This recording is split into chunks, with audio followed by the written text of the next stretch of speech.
Pois sentímonos mal e ofendidos, porque non ten nada que ver o que nos pedimos pa noticia que ela está dando. O sea que as nosas noticias non poden salir na región, porque claro, non as pagamos, nin na televisión de Galicia. E o dese señor ten que salir 3 días ou 4 seguidos. Nós non temos nada que ver con ese señor, nin os nosos nenos tampouco. Que nos deixen xa de mentir. Que nós non estamos nin con ningún partido, nin con nada. Nós somos maiores de edad todos. E todos queremos o mellor para os nosos fillos. E seguiremos na loita. E agora cada vez máis fuertes que nunca. Porque os nosos fillos fan máis fuertes e vamos seguir na loita hasta que consigamos. Que se deixen xa de mentiras.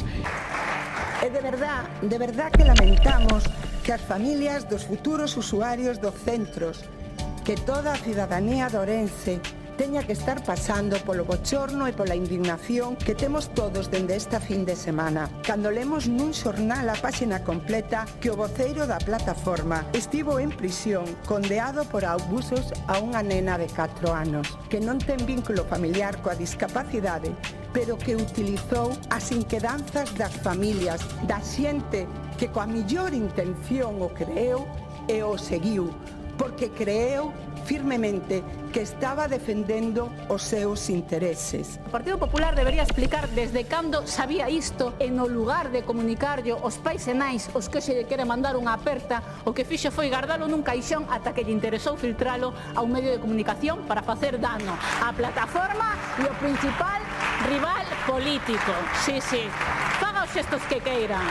Faga os xestos que queira, que outras veces desautorizan, que a mí non me intimida. A esta xente non a intimidan, porque xa non é desde cando sabe isto e porque non actuou.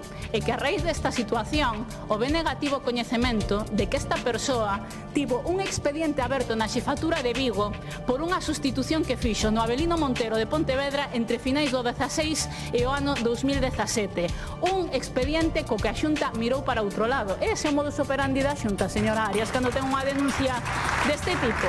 Ese é o modus operandi.